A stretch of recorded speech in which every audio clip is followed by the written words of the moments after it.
Hi friends, welcome back to DIYs with Sonia. If you love high-end fall decorating ideas, you're in the right place. Today, I've put together a compilation of this month's DIY fall decor dupes inspired by Pottery Barn, McGee Co, and more.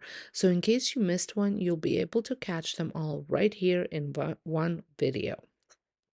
There are all budget-friendly look for less projects that give you that designer style without the designer price tag. Whether you're decorating your home for fall or searching for Pottery Barn dupes and the high and fall DIYs, this video is full of ideas you won't want to miss. If you're new here, I'm Sonia, and on my channel, I share DIY home projects, high-end dupes, and seasonal decorating inspiration. So be sure to hit that subscribe button and turn on the bell so you never miss an upload.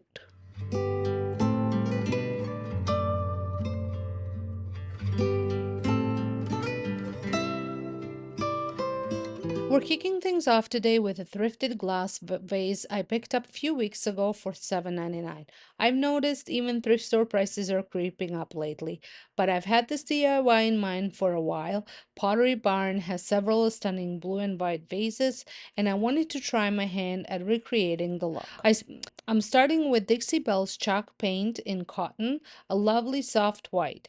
Chalk paint gives great coverage on glass, and I'm using my best dang brush to apply it. It glides on beautifully. This needed 2 coats, letting each dry fully before applying the next.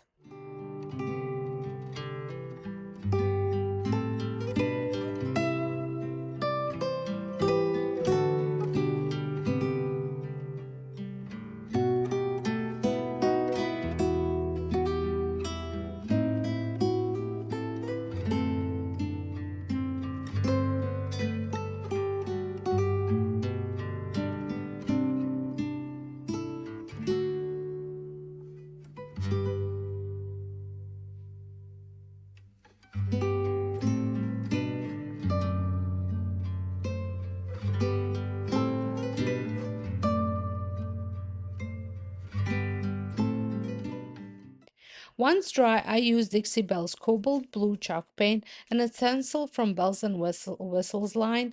I believe the pattern is called filigree, but I'm not sure if I'm pronouncing that right. There are 2 stencil designs in the set, and I went with the more floral one. I did cut the stencil in half to better fit the vase shape, although in hindsight, smaller pieces might have been even easier.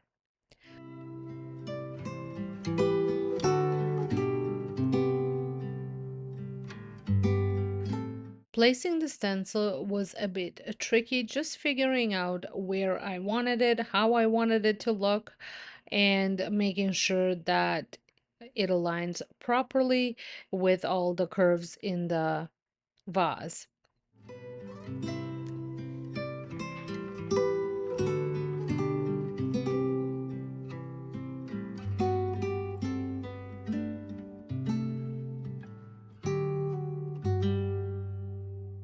And use the paper towel to dab the blue paint into the design. You can definitely use a brush, but this method helped to get into all the little crevices.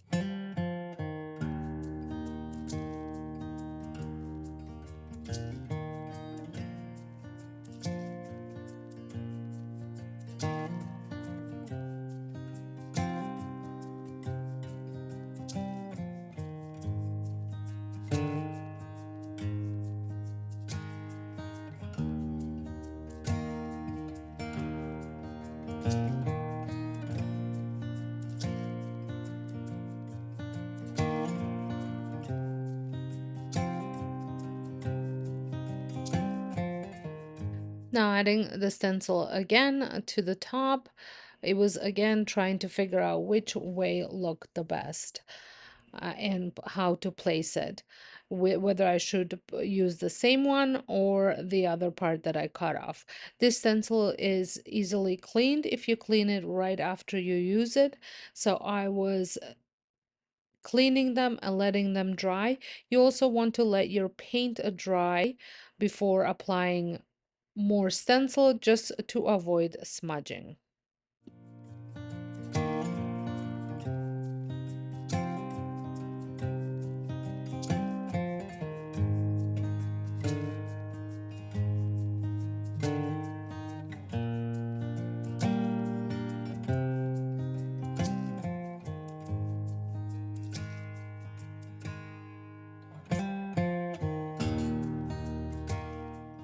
After doing two sets of stencil, I had a bit of an empty band, so I connected the pattern using a makeup brush, blending and adding little details to fill the space.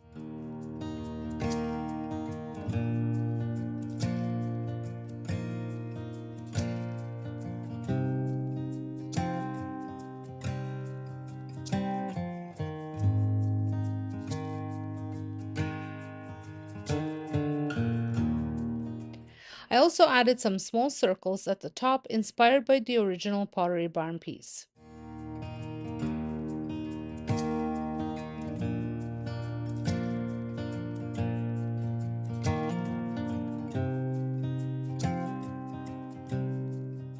I continued with stenciling process until all the areas that I wanted to be stenciled were covered.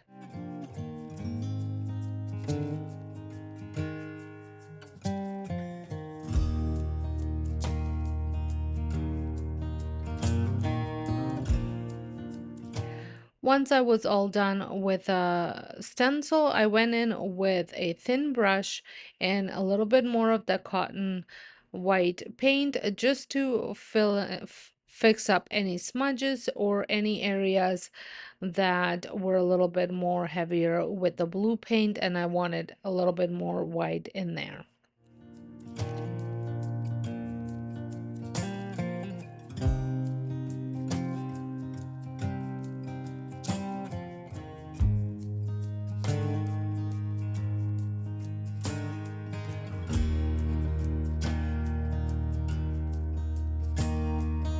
Once the whole vase was complete, I sprayed it with clear wax, let it sit, and then buff it to a soft finish.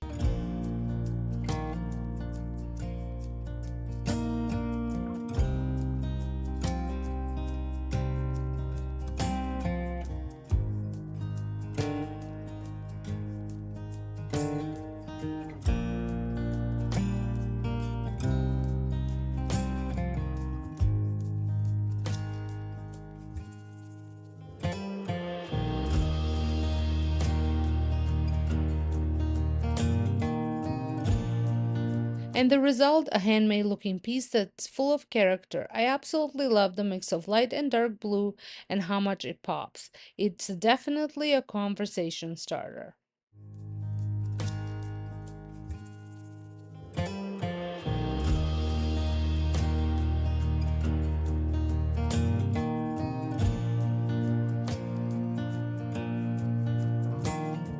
Next up, we're making one of those gorgeous wooden dough bowl candles that you see at Crate and Barrel and Pottery Barn and boutique shops. I thrifted this bowl for a couple of months ago for again $7.99, and I knew it would be perfect for this. This bowl did come from Crate and Barrel originally, but is no longer on their website. I also picked up 4 pounds of soya wax, flakes, and wooden wicks at Michael's with coupons, hoping that that would be enough. It wasn't quite, but it still turned out great. I wasn't quite sure what to use to melt the wax because I had such a large quantity, and it's best that you melt it all at once. So I decided to use my heavy duty stainless steel pot, and I'm happy to report that it washed beautifully right after. I had no residue left over. It cleaned quite well. While the wax was melting, I placed 3 wicks in a bowl.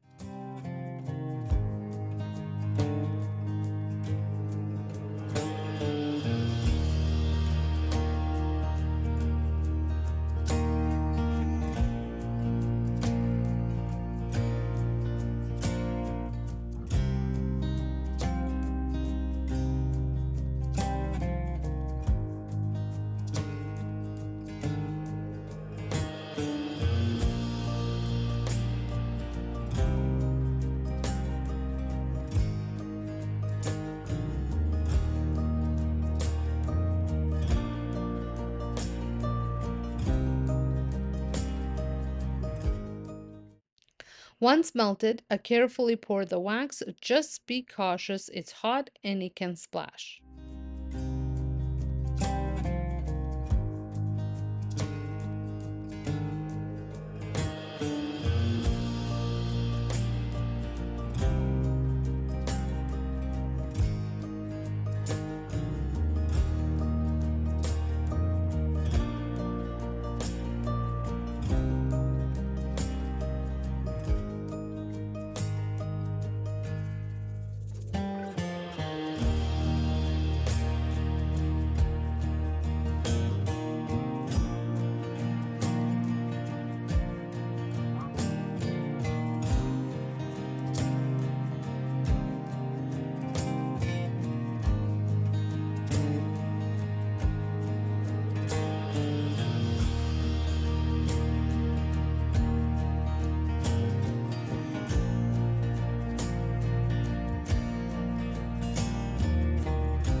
Now, honestly, I did not love the natural scent of this wax, so I added about 4 ounces of essential oils, eucalyptus, cinnamon, cedarwood, and orange, to create a cozy fall scent that could carry into the holidays. Ideally, you'd mix oils in the wax before pouring, but I just adjusted on the fly.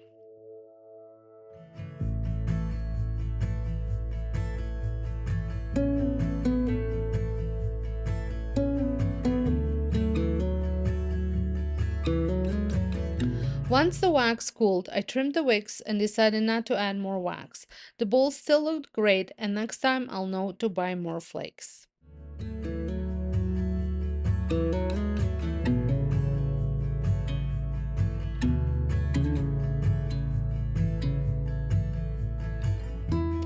This dupe cost me around $40, which is amazing considering similar candles sell for $100 to $150. It's simple, elegant, and makes the perfect centerpiece. Let me know in the comments if you want a full candle tutorial or a list of fall scent combos you can try. And don't forget to give this video a thumbs up if you're enjoying it so far, and if you haven't pressed that subscribe button, what are you waiting for? We're starting with what I think is the easiest project of the day, a high-end framed art piece. I found this 12 by 16 stretch canvas at Dollarama for about $3.50, and I paired it with a beautiful fall-inspired print I ordered from Temu. These are very inexpensive, usually $2 to $3. It has that moody oil painting look with a soft fall scene and inspired by the Serena Valley print from McGee Co, which retails for $879. Gorgeous? Absolutely. Affordable? Not so much. To start this DIY, I carefully pulled out all the staples from back of the canvas to separate it from the wooden frame. Keep at least 4 of those staples. You'll use them to secure the corners later. This part is a little tedious, but trust me, it's worth it.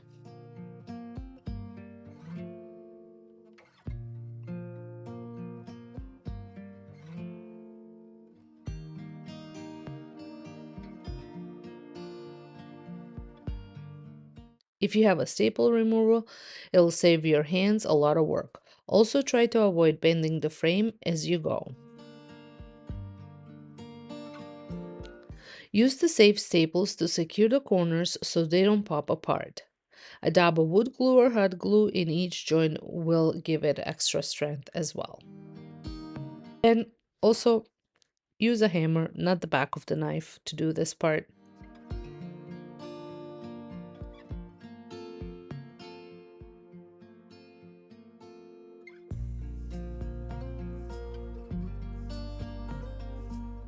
I'm using Dixie Belle's gel stain in walnut for a deep, rich tone.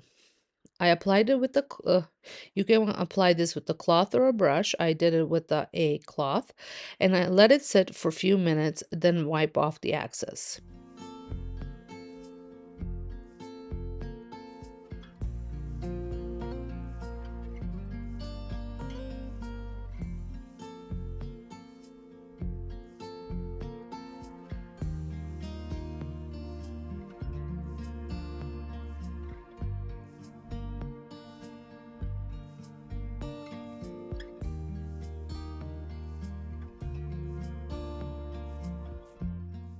Use a small brush to get into the crevices so you don't leave light patches.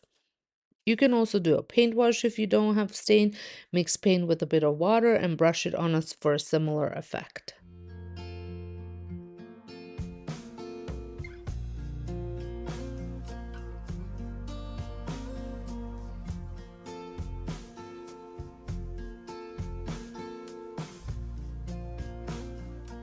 Once the frame is fully dry, very important to prevent fingerprints transferring stain onto the print. Hot glue your artwork to the back. Keep your edges tight so the print doesn't curl. If you get any glue seepage, gently scrape it away while it's still warm.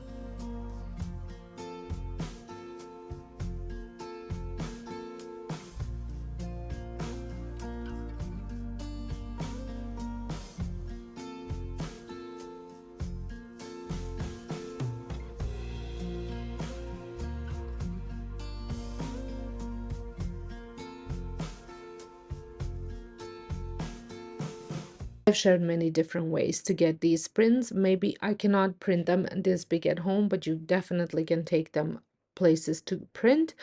But if you are looking just for like an 8 by 10 print, there's a ton of them free, or you can buy also prints that you can print at home on Etsy.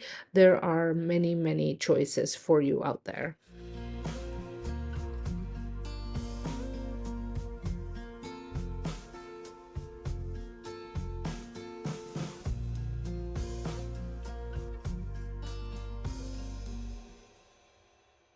And here it is, a high-end look for under $10. I've already styled this in my home and love how it adds that designer touch. And if you want to see how I did that, make sure you head on over to my home channel. Link is in the description box.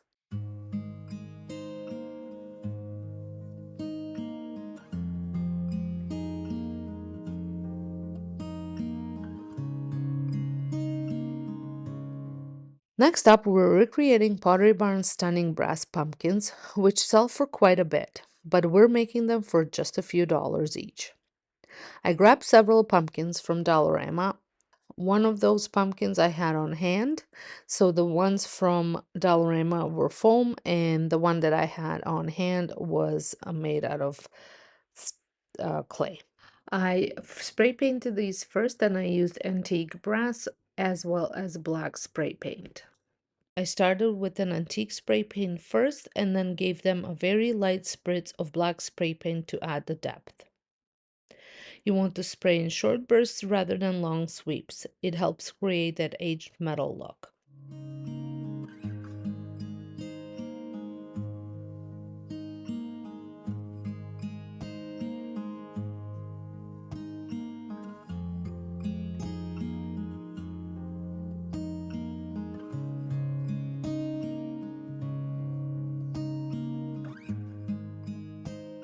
Once the paint is fully dry, and this is again a key, it has to be fully dried. I did add some antique gold gilding wax and with a small brush, or you can use your finger if you wish to highlight the ridges and curves. This gives that beautiful dimensional metallic finish.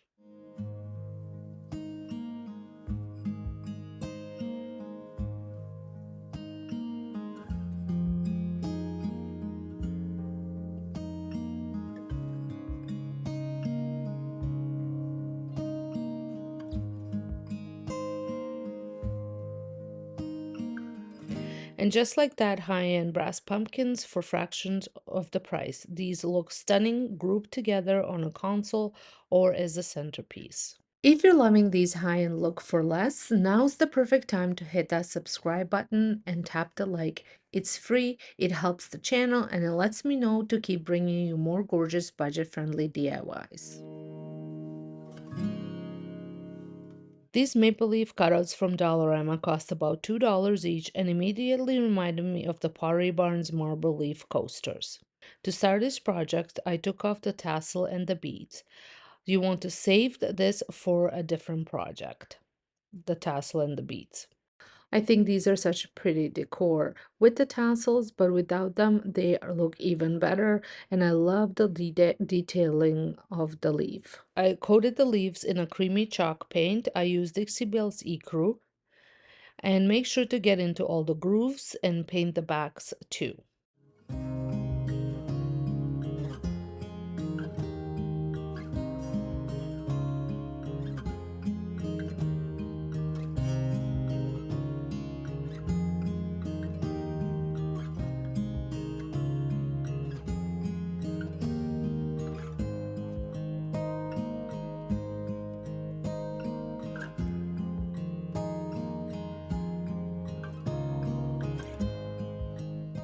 Now to create that faux marble wood look, once dry, I use the Dixie Belle's Van Dyke glaze and a chippy brush to drag strokes along the leaf, mimicking the wood grain.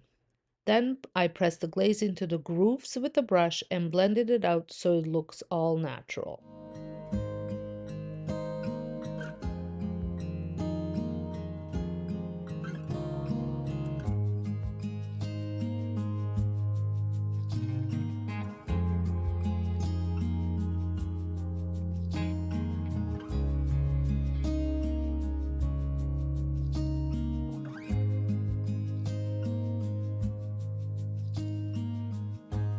If you want them more marble than wood, skip the heavy glaze and instead do soft gray veining with a fine brush.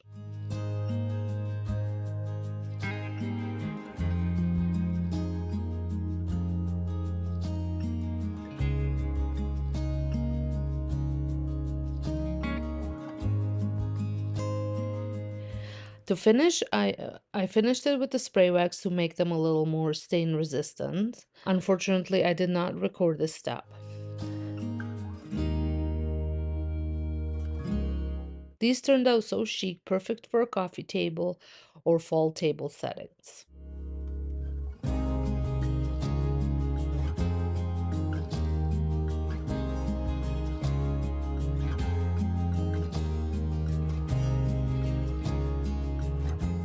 For the last project, I wanted to recreate Crate and Barrel's gorgeous crabapple branches without the heavy price tag. I had several old forsythia stems that weren't looking great, so I removed all the flowers. Then I took Fall Mini Apples stems from Dollar Tree. I'm not sure if these are apples or pomegranates or some sort of a berry. And if you see, they're kind of with the short stems. So I took those apart and started attaching them to the longer branches, just popping them into little spots that the flowers were in.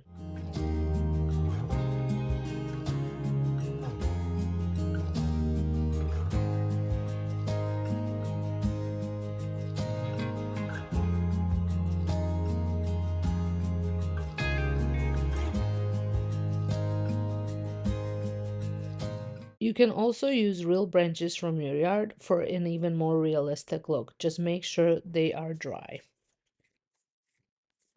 I always feel that the high-end stems tend to be longer and wispier. I did, however, find that these ones were a little bit top heavy once I added the apples to them or the berries. So I ended up clipping them and making them a touch shorter just so that way they don't fall over on the top. And they are still quite long. I also reused the leaves from the apple stems, and I love the way these looks. But if yours look too plasticky, dry brush them with a bit of muted green or brown paint for a softer, realistic tone.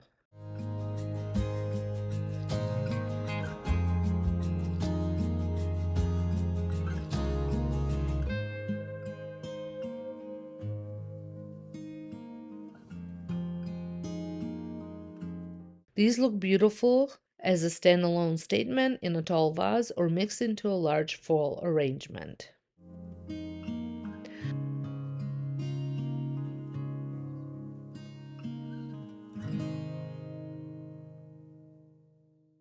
We're starting off today's DIY with the thrifted ceramic vase I found for just $9.99. The shape instantly reminded me of the French glazed vase from Pottery Barn. Mine is slightly larger, but definitely gave me the inspiration to reimagine it in that soft, neutral style. First things first, I cleaned it thoroughly with white lightning, a heavy-duty cleaner that removes grease, grime, and sticky residue. This step is key when working with thrifted or non-porous pieces to ensure everything adheres properly. Then I applied a coat of bonding boss, which is a primer that helps chalk paint stick to slick surfaces like ceramic or glass. This step prevents your paint from peeling or chipping later, especially important for decor that might get moved around each seasonally.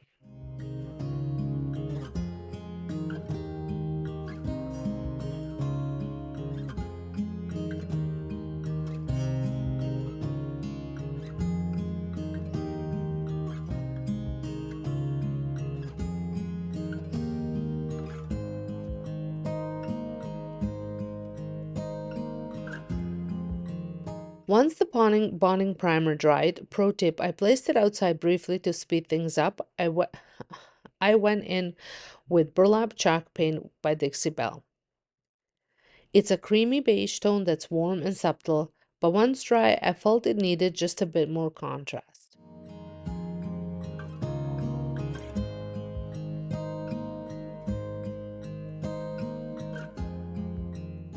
A little tip, if your base coat ever feels a bit off-tone, layer with a whitewash.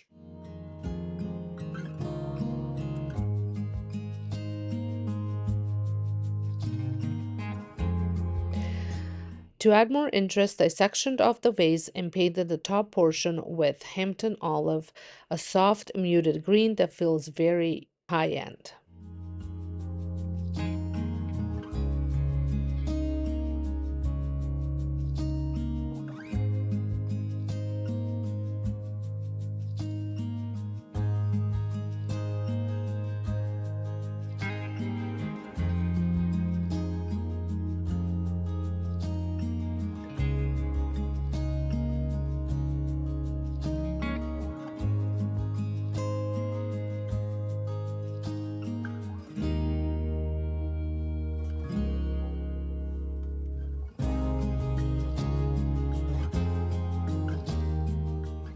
I did apply 2 coats of this Hampton olive, waiting it to dry in between the coats.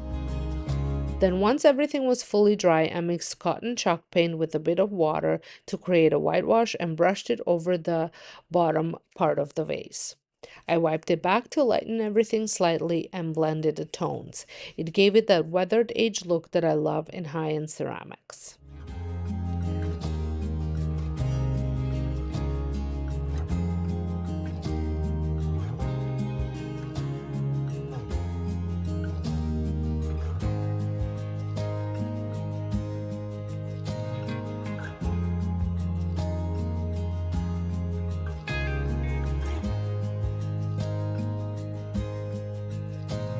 Here you can see me applying the second coat of the Hampton olive. Like I said, I waited for the top to dry fully before applying the next coat.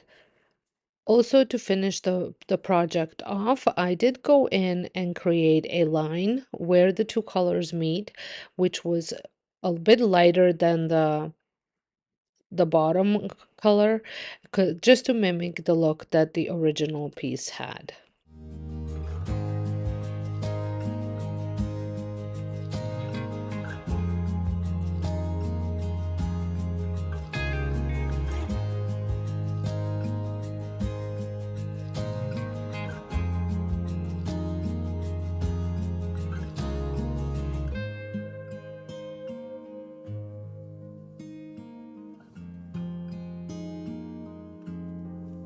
And then I even painted just a bit inside the rims so the illusion is complete from every angle. For added texture and that perfectly imperfect aged pottery look, I sprayed on matte wax and applied Dixie mud using a chip brush. First I sprinkled the mud and then I blended everything with the chip brush, concentrating the dirt into the crevices and blending some light dry brushing to soften the finish. You want to make sure that the wax didn't dry fully and it has that wet tacky feel to it before applying the dirt.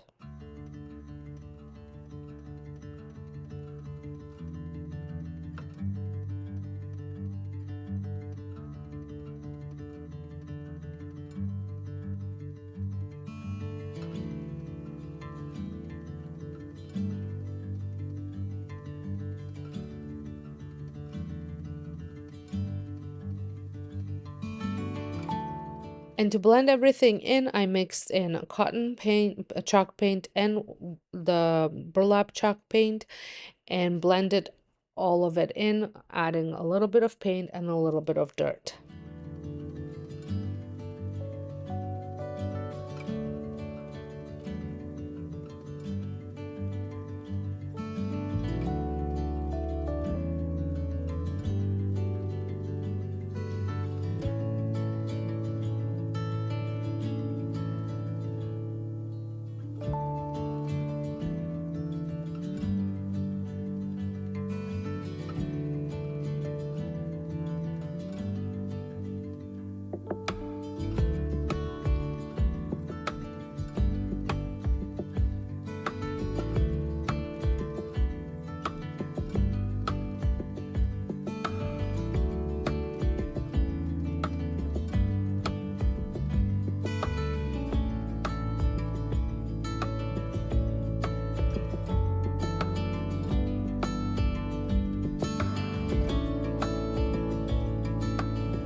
Once I was happy with the finish, I sealed it with Rust-Oleum clear gloss spray, and just look at that transformation. It cost me around $15 to create.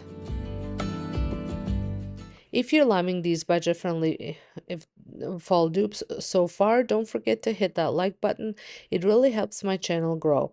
And if you're new, subscribe and turn on the bell so you never miss a DIY.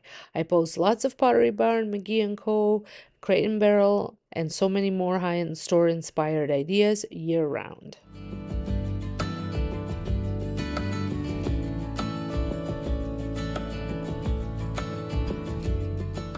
My next DIY is this antique cutting board, inspired by the decorative vintage boards you see at Pottery Barn, McGee Co, and Olive Atelier, except they're run for a lot more. I found this one for just $2.99. The shape was perfect for layering with the cutting boards I already owned, but it needed a little character. My rotary sander wasn't cooperating. That's, I guess, part of DIY life. So I sanded it by hand to round the edges and remove some surface stains.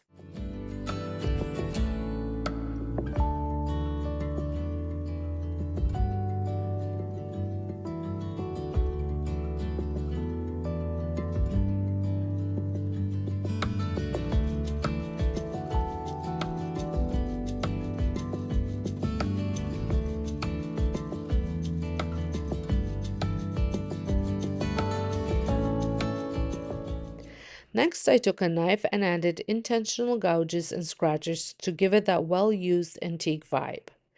You can use anything with a sharp edge, screwdriver, wood carving tools. Just go slow and be random for the best results.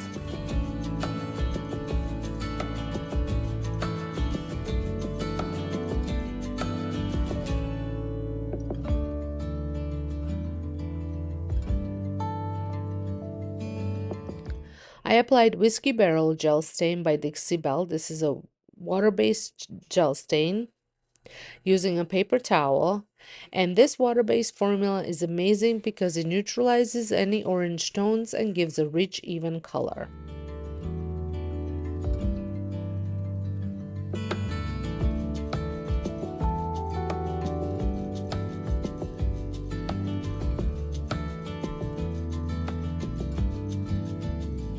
Then I added a diluted coffee bean wash, a darker brown mix that seeps into the grooves and adds so much depth.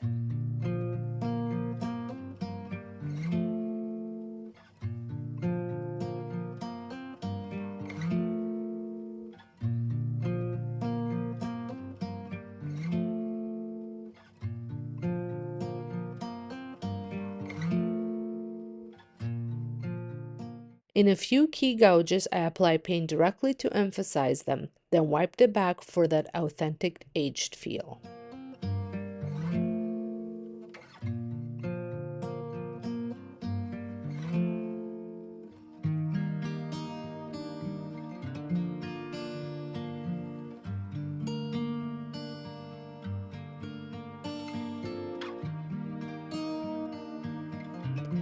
And the result, a beautiful faux antique cutting board that looks like it came straight out of a European kitchen.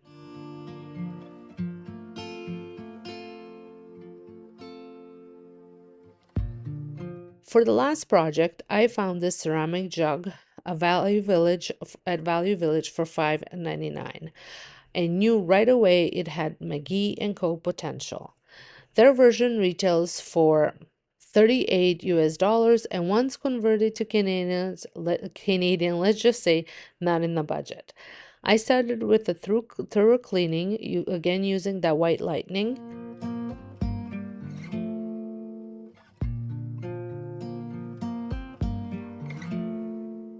And for the paint, I wanted a textured pottery style finish, so I added about a quarter of a scoop of sea spray texture additive to some briar patch green chalk paint. Sea spray not only adds texture but helps paint grip to slick surfaces like the ceramic jug.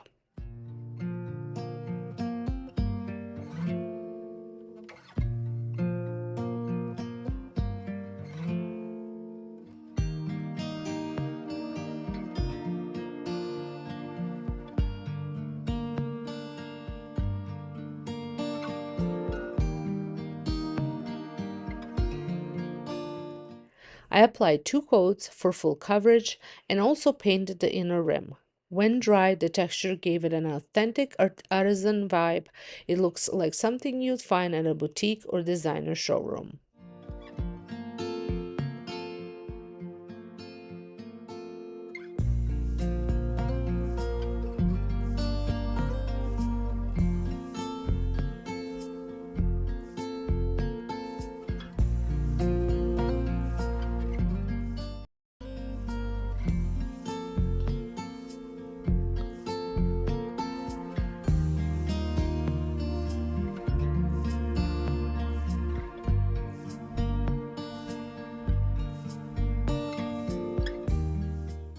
Picked up this beautiful vase at Value Village for just $5.99. It has a gorgeous scalloped edge and a wavy body, and the first thing that came to my mind when I saw it was the pleated ceramic vase from Heart and Hand with Magnolia at Target. The shape isn't identical, but that pleated scalloped look definitely gave me the idea to transform this vase into a Magnolia inspired dupe. So for this project, I'm using Dixie Belle Cotton and Coffee Bean paints. They are both chalk paints. The original piece also had a little bit of sparkle to it, so I decided to add sand and baking soda into the paint mixture to give it more of that crockery style texture. I mixed about 2 teaspoons of sand with 3 teaspoons of baking soda and 5 teaspoons of paint. They gave me the consistency I wanted.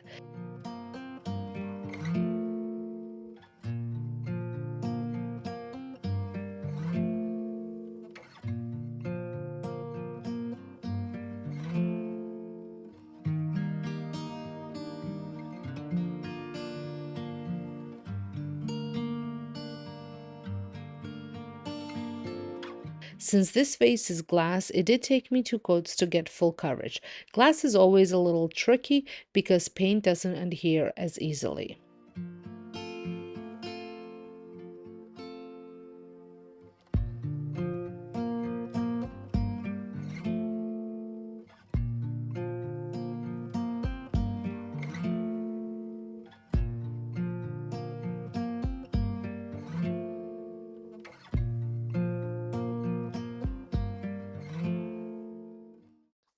If you're working with glass, sometimes you may want to use bonding primer like bonding balls or slick stick, but since I already had baking soda and sand in my mix, I skipped primer this time. I let the first coat dry completely before applying the second. Here in Canada, we do not have Target or access to Magnolia um, anywhere, so even though these pieces aren't necessarily overly expensive, we still can get them. So I was very excited when I found this vase and was able to give it that kind of a look. I didn't paint the inside of the vase because I didn't feel it was necessary.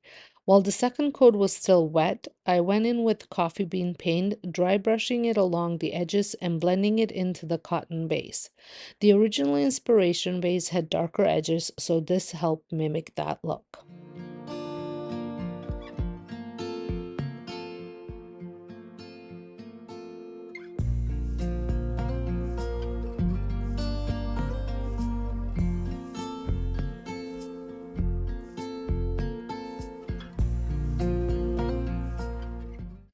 Once it dried, I used a dry brushing technique with coffee paint again, loading my brush with paint, wiping most of it off, and then lightly brushing over the pleats to highlight that scallop detail.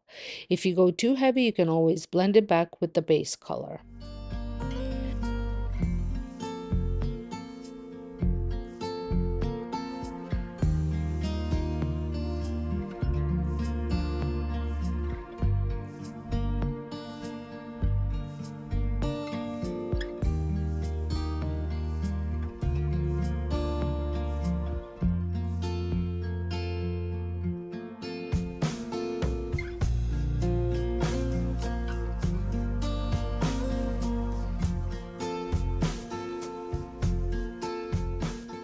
When everything was completely dry, I took the vase outside and sealed it with clear gloss spray to give it that beautiful sheen like the original Magnolia piece.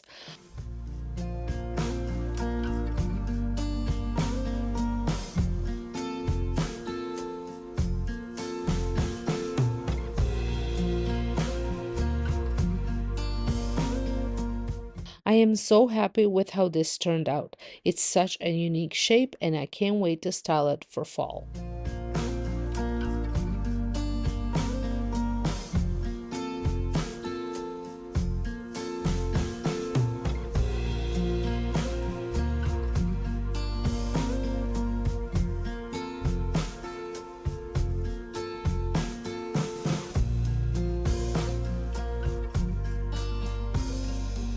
For my next DIY, I wanted to have a little fun with something seasonal. Cute ghost cloche. This has been all over TikTok and Instagram, and I thought it would be thought it would be fun to try. So I picked up some Mod Podge. You need cheesecloth, Mod Podge, a form to drape over. I use mason jar and a styrofoam ball on top, black felt for eyes, and optional string lights to make it glow. I also picked up a cloche from Dollarama for $5. First, you want to measure how much cheesecloth you'll need and cut it to size.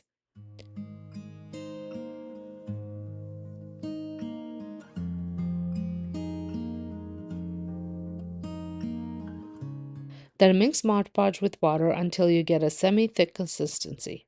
Mine was a bit clumpy since I was using up the bottom of the bottle, but it still worked.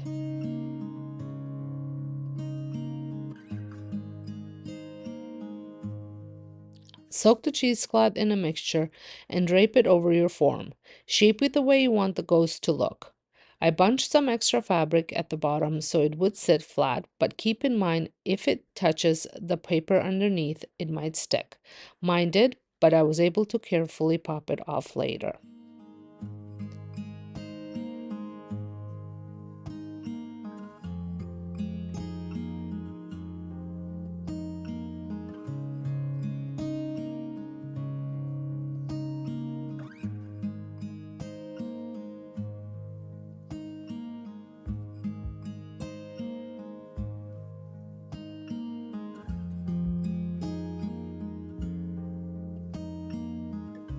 This took a full 2 days to dry because it was humid in my house, but once it dried, it popped off the form easily and I could reshape it a little.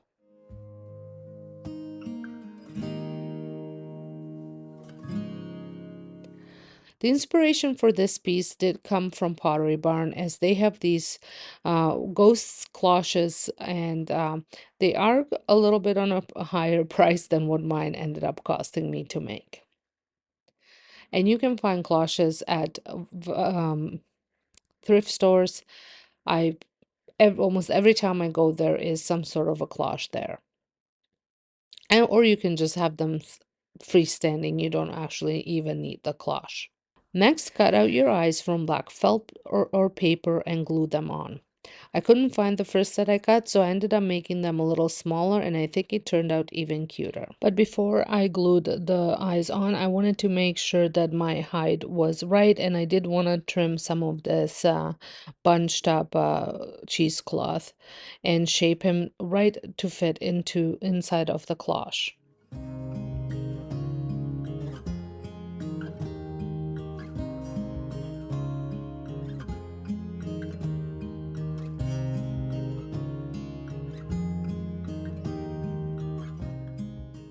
Also, after I glued the eyes on, I did give it a dab of glue at the back just to keep him in place.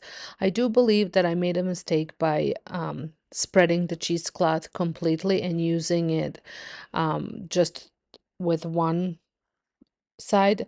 I should have folded it a couple times and then draped it over the form and had it set that way. I think it would have been a little bit thicker and maybe easier to work with. Finally, tuck a string of twinkling lights underneath. Since the wire is bendable, it was easy to position them without any tape or glue.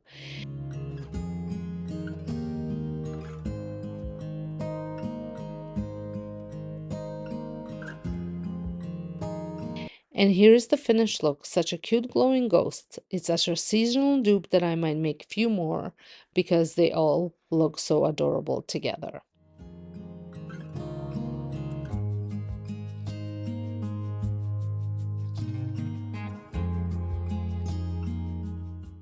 And if you're enjoying these cozy fall DIYs so far, I'd love for you to hit that subscribe button and join me for even more high-end look for less. I share new ideas every week and I don't want you to miss them.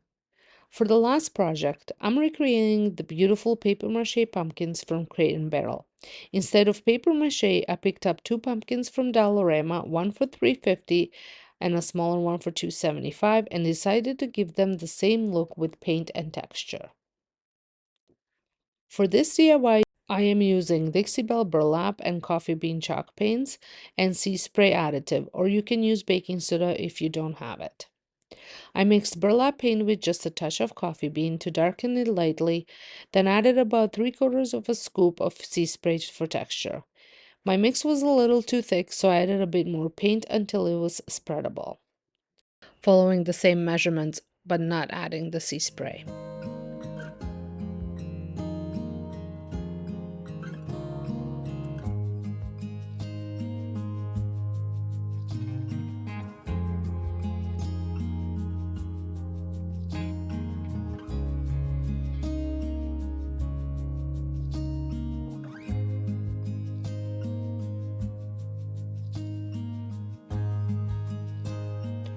For the first pumpkin, I applied one coat of this mixture all over, including the stem. The coverage was great. One coat was all it needed.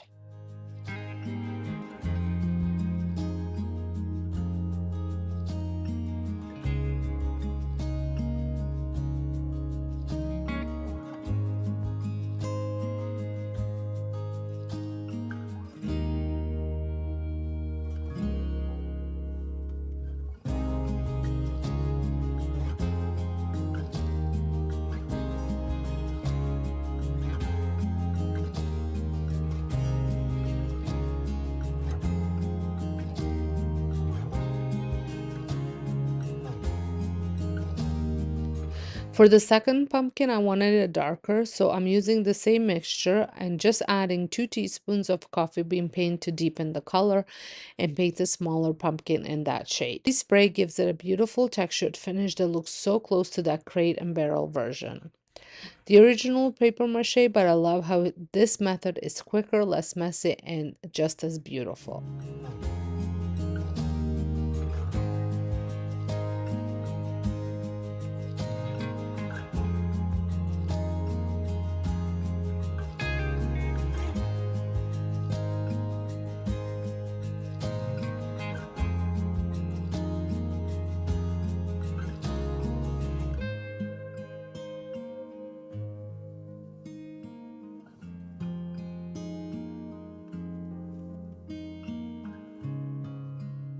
And here's the finished look. Simple, textured, high-end pumpkin on a budget. I've already styled these in my fall decor, so make sure you check out at Home with Sonia channel to see how I use them in decorating video.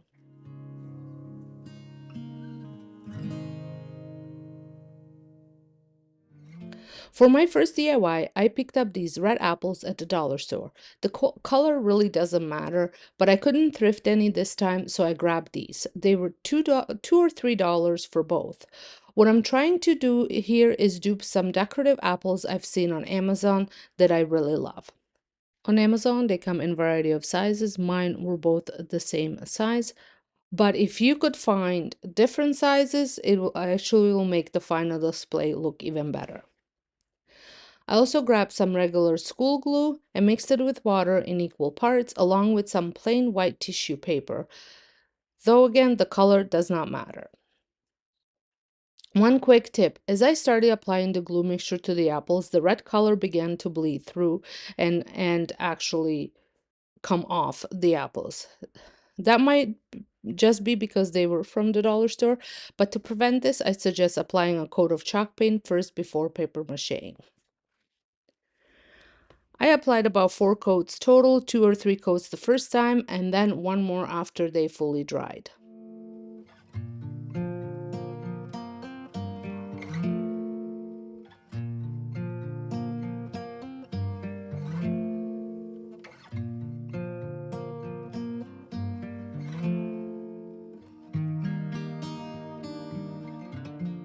Once I had the texture I wanted, and they had dried fully, I painted the apples with Dixie Belle's cotton paint, which has great coverage. One coat was enough to cover all the red, and it's okay if some of it peeks through.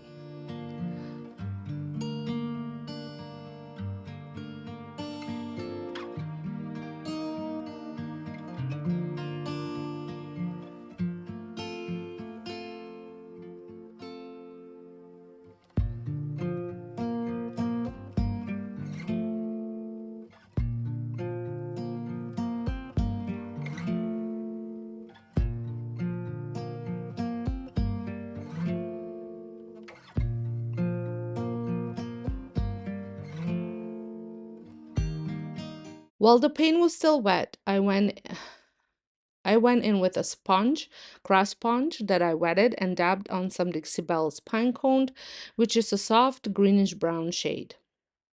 As I mentioned, I used a damp craft sponge to apply it randomly, and then I blended it out with a brush.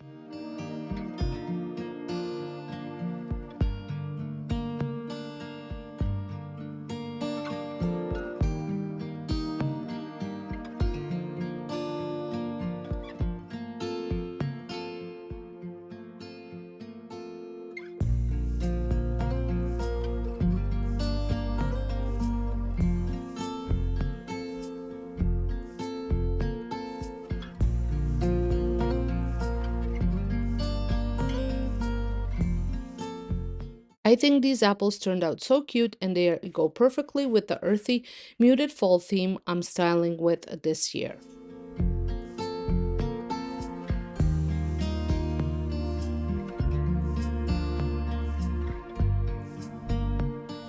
For the next DIY, I picked up the largest canvas Dollarama carries. It was around $5.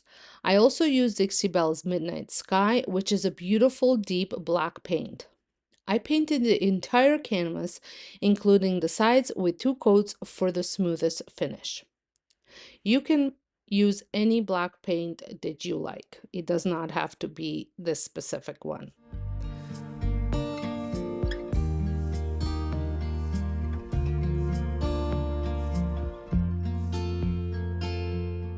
Once it was completely dry, I created a stencil shape out of the leftover Bristol board.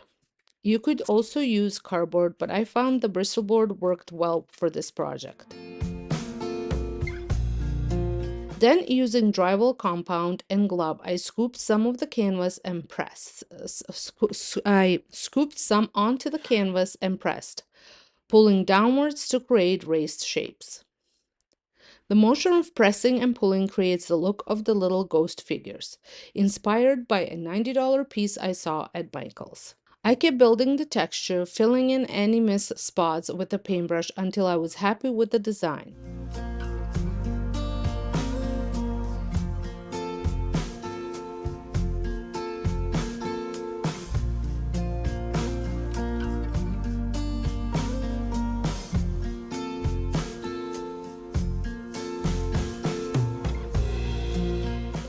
After letting it dry for about 4 to 5 hours, I went back in with the Midnight Sky and a small, firm makeup brush I often use for DIYs.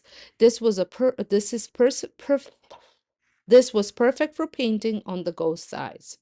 You could also use a permanent marker, but with the drywall compound being dusty, paint tends to work better.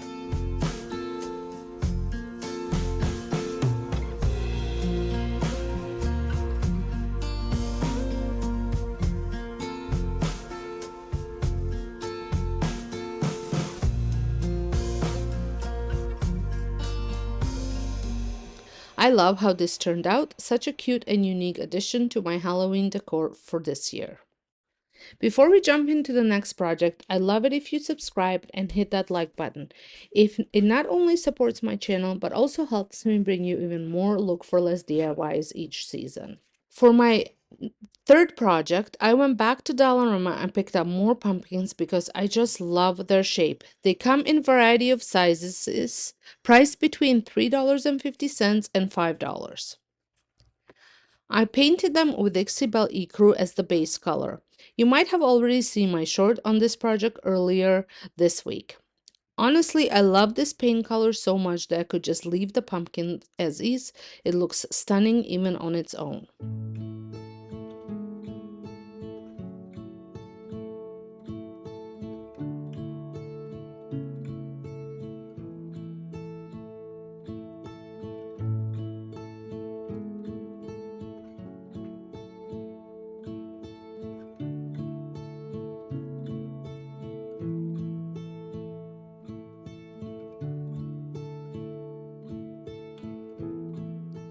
It took about 1.5 coats to get full coverage. Since it was hot outside, I left them to dry outdoors, which sped up the process. While they were still drying, I added another half a coat, just covering areas that the orange was peeking through. Then I brought them inside and I went in with Dixie Belle's Van Dyke brown glaze. I applied it generously using a stippling brush, then blended upward and downward with a larger brush, cleaning it between strokes. And then I repeated the same process with another larger brush for a layered effect.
These pumpkins were inspired by the resin wood pumpkins from Pottery Barn, and I have to say, I think mine turned out just as good, maybe even better.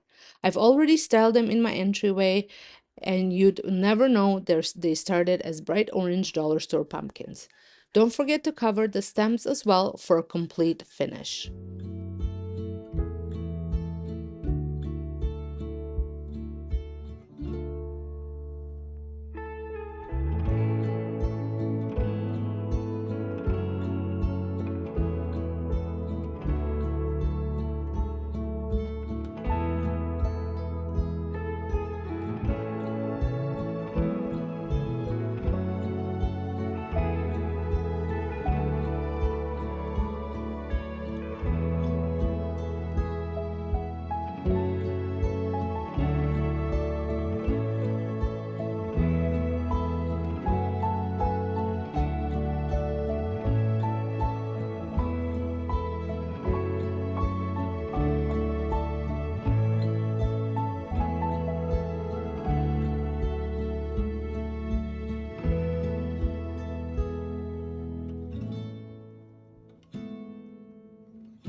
For my last DIY, my friend Sandra actually thrifted this pumpkin for me. It was under $6. I love the shape, but I did not love the green tinges it had in random spots. So I took Rust-Oleum Nutmeg spray paint and gave it a full coat. I turned it upside down and around to make sure I got into all the nooks and crannies.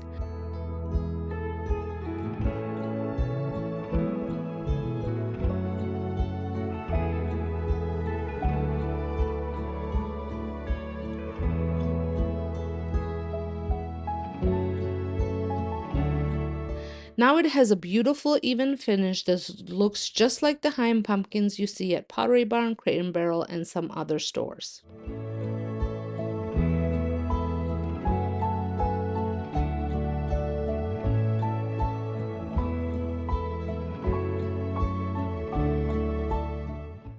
Thanks so much for watching this fall DIY compilation with all of this month's Pottery Barn, McGee Co, and high-end inspired dupes. I hope you found some inspiration to create beautiful fall decor on a budget for your own home.